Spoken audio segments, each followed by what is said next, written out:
All right, before we get this episode started, after you watch this, if you enjoy it, please remember to subscribe, like, comment, and share. I really appreciate you taking the time to watch this video and my channel. A big thank you to you for that. Now, here's this week's episode.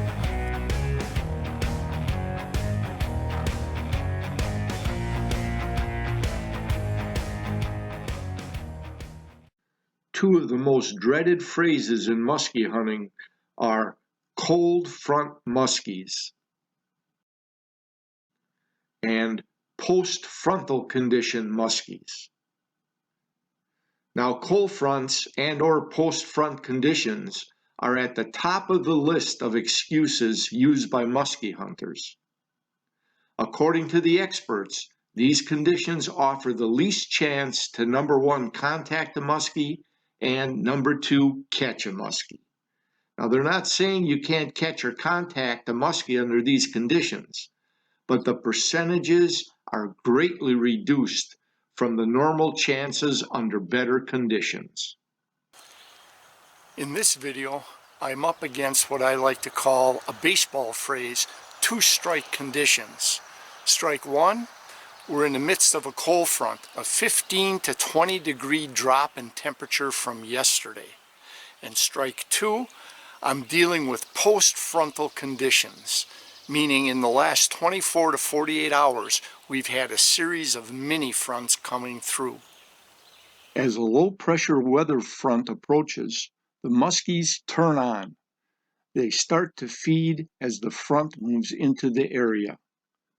The decline in air pressure preceding the low-pressure system sensed by the muskies gives them a disposition to eat now or else. Therefore, they'll react instinctively to attack our lures. Now, once that low-pressure system passes through the area, feeding activity tends to decline. The muskies tend to move to deeper water cover in areas of wood or in areas of weed. Now, the one difference I've noticed over the years is that muskies will stay shallow near cover, whether wood or weed, in post-frontal conditions if deep water access is nearby, thus allowing a quick departure to the sanctuary of deep water. Next, I'll explain some tips and tactics to help improve your odds under these tough conditions. Then, you're going to join me on my two-strike muskie hunt. Well, let's get into a few tips and tactics to increase your percentages of muskie encounters and catches during a cold front or post-frontal conditions. Okay, tip number one, hunt muskie during late afternoons until dark. This will be the time frame that the water temps peak to the warmest water of the day, considering the cold front temperatures. Tip number two, stick to your main spots. Return again later, and again if it still does not produce. Don't waste time searching out new areas. Stick to what I like to call the milk run, areas already known to produce muskies in the past. Okay, tip number three, downsize to somewhat smaller baits and slower presentations, and don't rule out topwater baits. The main key is a slower presentation. Topwaters, especially at dusk, is a must, even during cold front conditions. Tip number four, cast your lure as close to the cover as you possibly can. Cold front and post front muskies are not chasers. Try to contact or bump into the cover. This can trigger a neutral fish. Tip number five, don't forget to cast out away from the structure that had produced fish previously for you. The cold front could have them slightly deeper, holding just off that structure. And finally, tip number six, Be sure to target shallow water structure that has produced for you in the past, as long as it has deep water access nearby. I found over my experience in fishing the muskies that muskies may still hold shallow as long as they have that deep water access in cold front and post frontal conditions. Now I'm going to put some of those tips and tactics into practice. So come on along and watch me buck the odds under difficult weather conditions and make this happen.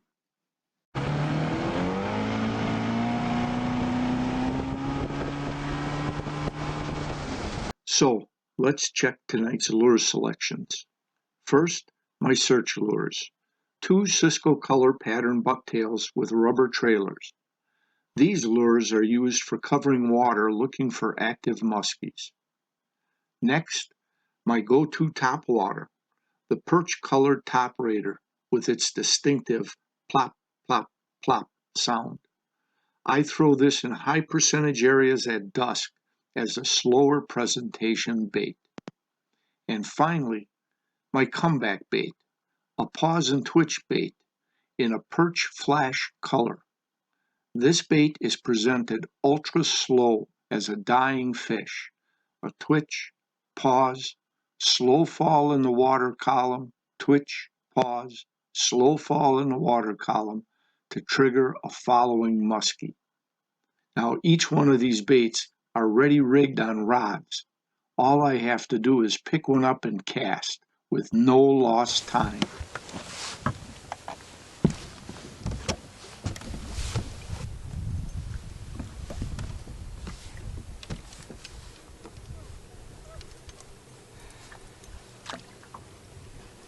Okay, we're starting out in Big Fish Bay.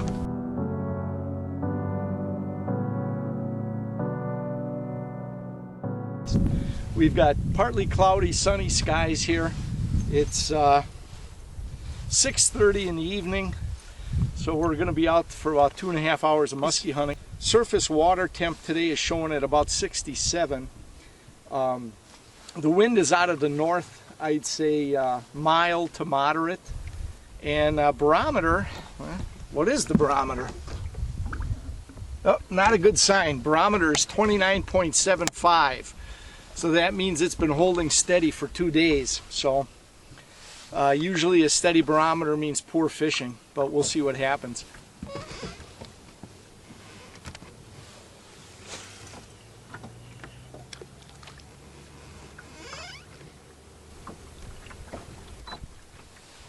So the plan is to 2 different styles of bucktails, and we're going to come into an area, we'll throw the bucktails, look for some active fish. We get in some high percentage spots that I've had success before. We got good structure. We'll go with the top water or the jerkbait that I've got set up.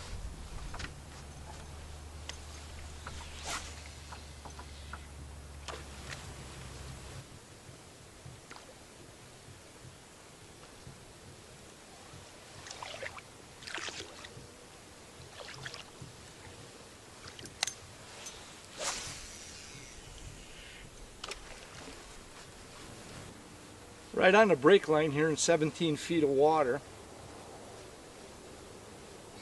So we're working that edge looking for some cruising muskies. Kind of warm in the sun. I'm gonna lose the jacket for a while. I think what I'm gonna do is I'm gonna shut the camera off and we'll turn the camera on when we hit our high percentage spots, and if we happen to put one on, well, we'll turn the camera on as soon as we can.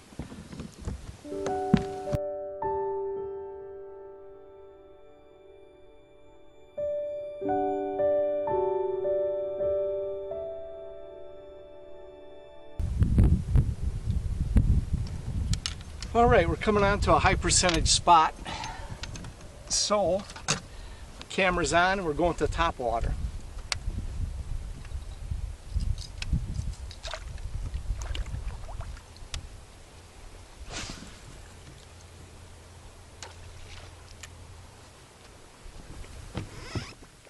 This is a good area. We've caught one, two, I think I had 2 or 3 muskies in here. Had at least one strike that I lost in here over the years.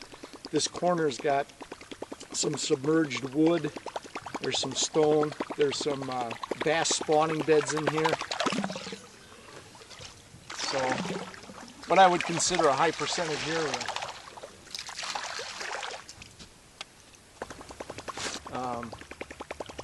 We lost probably upper 40. Caught a couple of 42s on bucktails along the shoreline that's coming up.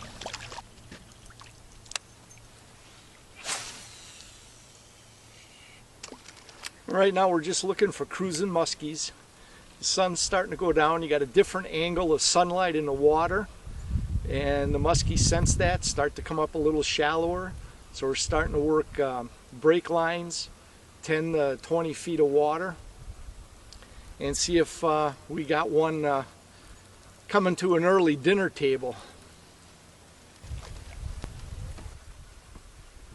We've been throwing bucktail, a blue bucktail with a silver willow leaf and a white rubber trailer on it, just to add a little extra movement.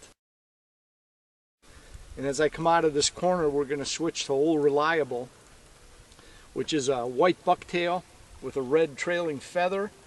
We added a red rubber worm as a trailer to get a little more movement, and it's got a white and blue willow leaf blade. So we're going to switch to that one. And everybody always says, well, the only reason that one works is that's the only one you ever throw. But I don't. I throw other lures. But this one, for some reason, this is the color on this lake. We've caught a lot of fish on this.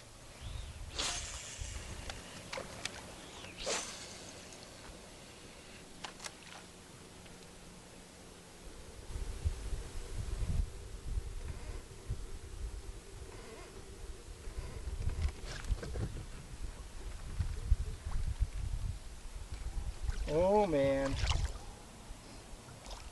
that was a half-hearted hook set.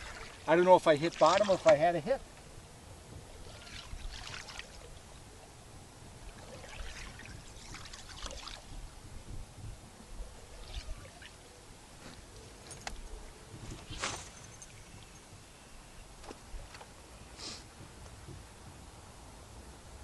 No.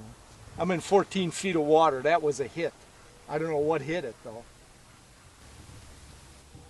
Damn.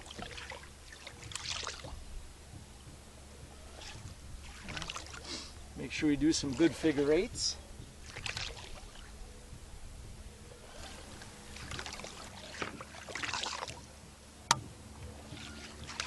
That definitely was a hit in 14 feet of water. That lure was up too high in the water column.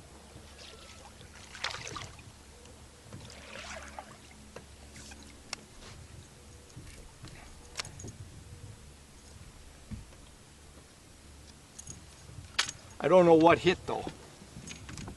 It was just a real quick bump. So I couldn't tell if it was a hard, it wasn't a hard hit. Don't know if it was musky, bass, or what, but we're gonna work this flashy minnow bait here. But this is my action bait. We get some activity and we don't hook up. I like to throw this. It's like a dying fish. Gets a little flash, a nice big treble hook on it. So let's see what happens here.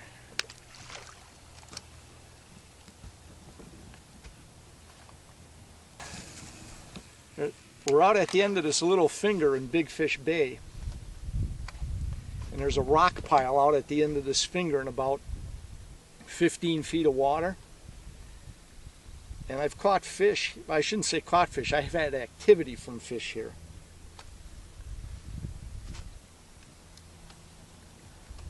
So we're letting this one sink a little. Pop it. Pause.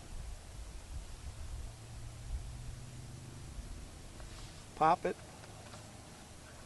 Pause. You can see it's a very slow working bait. So it's time consuming. So if you're looking for fish, you're not going to want to throw this one. But the fact that we had some sort of a hit, I'm going to work this area a little slower. What happens too with this is when you use this pause and twitch method, you end up getting a little bit of loose line on your reel. And next time you pick it up, you're working a high percentage spot. You've seen a fish or something else. So rather than chance the loose line, my last cast always is not a cast for my normal activity with this. I just want to cast it out as far as I can and tighten up the line and retrieve it, so that when I pick it up and I do have an active fish, I'm not horsing around with a backlash at the time. So we just air her out, and I just reel her back in to tighten up the line. So a little trick. You use these type of baits, your jerk baits, you tend to get a little bit of slack line in your reel. You're going to switch to another bait, cast out, tighten up that line so the next time you pick it up and you need to use it, you're not experiencing a backlash and you got a big fish right by your boat that just missed your lure. So just a little tip.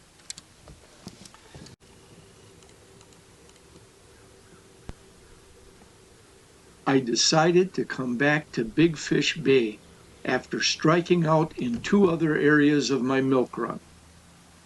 I returned to the only action area I encountered tonight. There we go. Photo op, photo op. And like I said, you can never take enough photographs. That one photo that you take for that second will never ever happen again.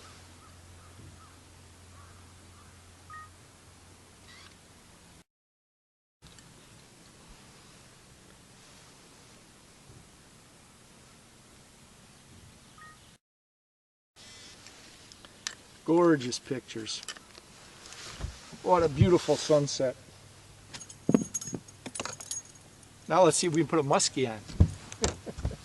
But unfortunately, I had no further musky action. I got to show you the sunset.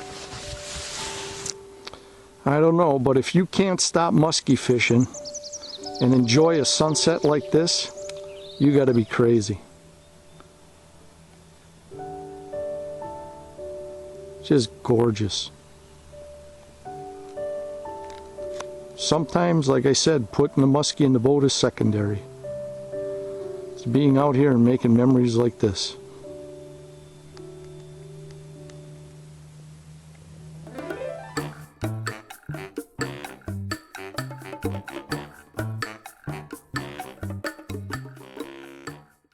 There isn't going to be much videotape unless we put fish in the boat, or if I talk about some action that we had. Second problem is I only got about an hour worth of video on the card left, and I didn't get another one of those. So we're kind of handcuffed already to start with, but we're still going to start today. So air temp is about 60 degrees. Surface water temp right now is about 68. Barometer I just checked is holding at 29.75. We've got cloudy skies. We've had rain clouds moving in and out all day with some rain showers. So like I said, temperature dropped 15 to 20 degrees from yesterday, so we're dealing with cold front conditions to start with. And let's see what happens. I'm starting out in Big Fish Bay, and I'm following some of my own tips and tactics. For instance, tip number 2, stick to areas that have produced muskies for you in the past. Tip number 3, I'm using a topwater bait. And tip number 6, target shallow water structure that has access to deep water. Now, there are 3 specific areas in Big Fish Bay with some drops going from 0 to 30 feet in a short distance, as marked in red on the map. And I'll be concentrating in those areas. I don't know if that's going to show up, but it's been pouring, and we got a little bit of a rainbow here. There we go. It has been raining, as you can see. I'm like a drowned rat. It came down pretty good here for a while. And then we got that rainbow, and that rainbow's disappearing already. So, musky fishing, you gotta love it. Yeah, the rain has let up for about 15 minutes or so, maybe a little longer. And we still got the overcast skies. And we're coming out of Big Fish Bay. What would that be? The kind of north shoreline of Big Fish Bay. And I decided to throw this top water a little bit. And we had that nice 20-inch smallmouth blow up on it. But like I said, he shook off at the boat. I was deciding whether to put him in the net or try to get a photograph of him in the water because I didn't have the movie camera set up. And as I was trying to decide that, he shook off right by the boat. Nice fish though.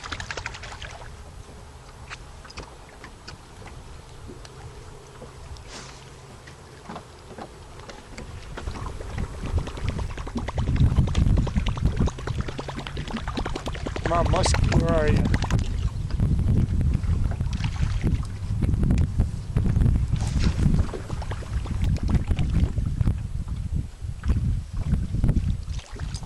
Yeah, I think just one more cast, we're going to move on. We've made 2 passes through Big Fish Bay here, so.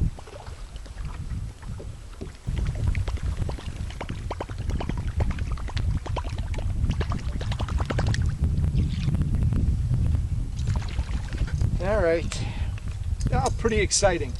About a 20-inch smallmouth hit our top operator. Next, I moved to a western bay on the lake, still following my same tips and tactics, with the only change being the deep water access adjacent to the shallow structure has a much steeper drop-off, going down to 50 feet as marked on the map. I started out at the steepest drop location with shallow weed cover, pitching my top raider up into the shallow weeds, and again I was pelted with rain. And for the second time today after the rain, there's our rainbow, starting to fade already.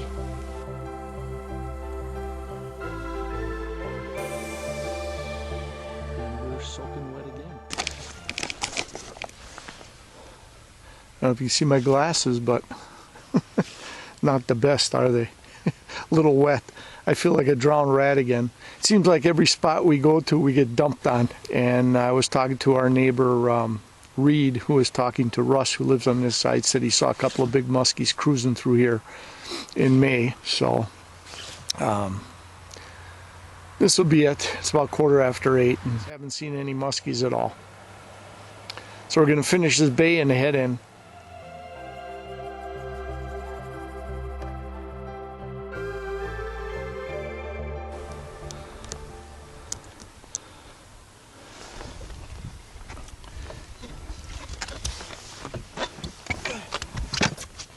Musky on top water. Whew. Right at about 8:15. I had to cut hooks. Let's get her up here and take a look at her.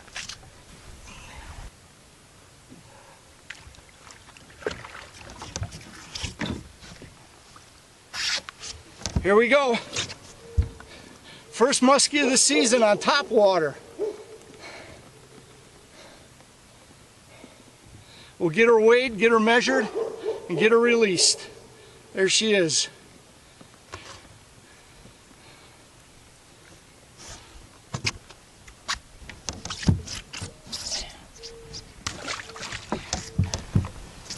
All right, let's get her weighed.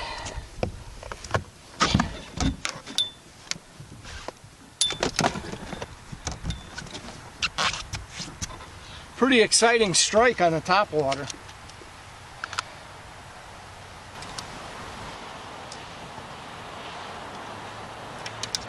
All right, let's see what we got.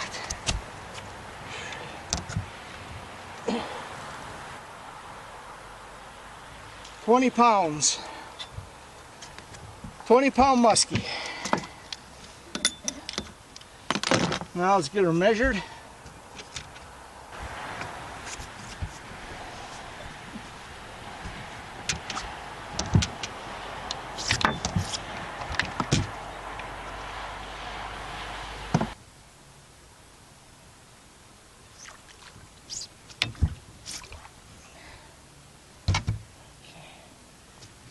Can't quite get her measured here. We want to get a still, and then I'll measure her as I release her.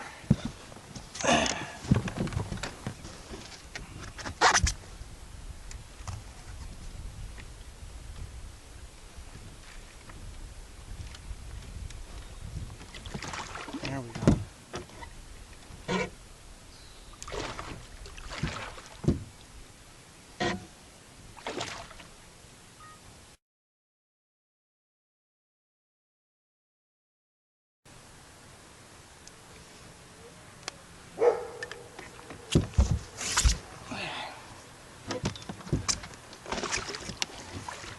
All right, let's get her released.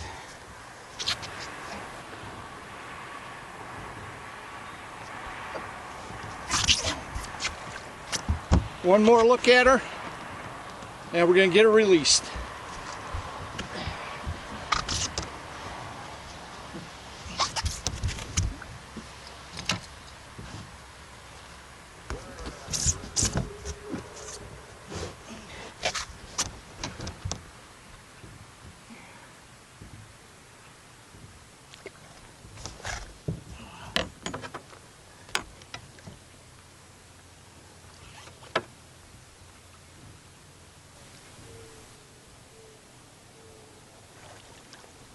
About 41 and a half.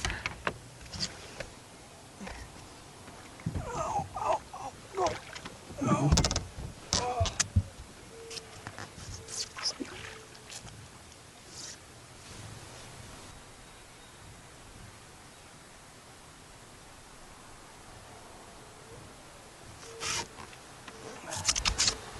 41 and a half and 20 pounds.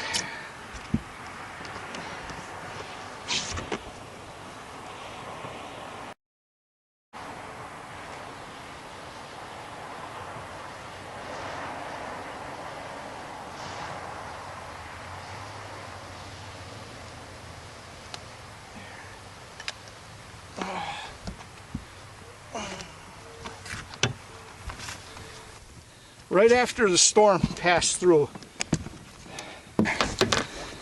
she's still up here on the surface. We stressed her a lot. We had to cut hooks in that, so we will stick around. There she goes, going down. 41 and a half and 20 pounds. Right after, there's the front. That's rain just went through. We've been fishing in the rain the whole time, and right on the edge of that front just as it passed by.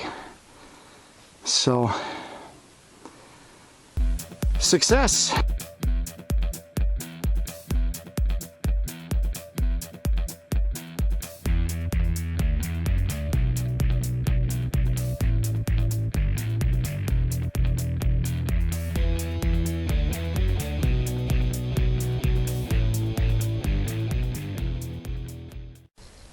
Well, excuse the water on the lens if there is any, but you can see here we had to cut a couple of hooks to get her out. And that's why it took us so long. We ended up cutting off two of the barbs here. They had it in the, she had her in the gill plate. So, on a topwater, unbelievable. For years I had heard they don't hit topwaters here. So today I thought, well, we're gonna throw a topwater at dusk. We had success up in Canada, and I can't see a reason why they wouldn't.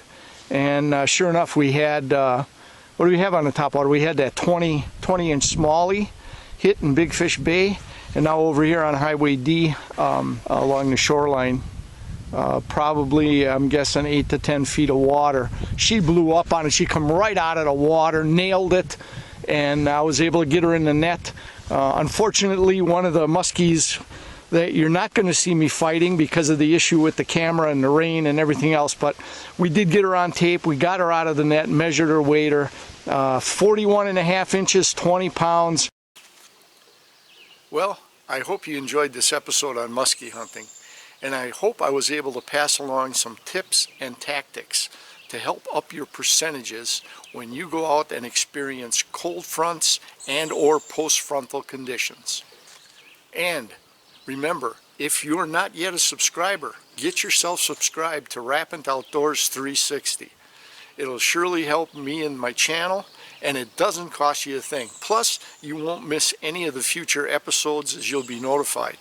Also, don't forget to hit that like button and leave a comment. Hey, thanks for watching. We'll catch you on the next episode. In the meantime, tight lines to all you gals and guys.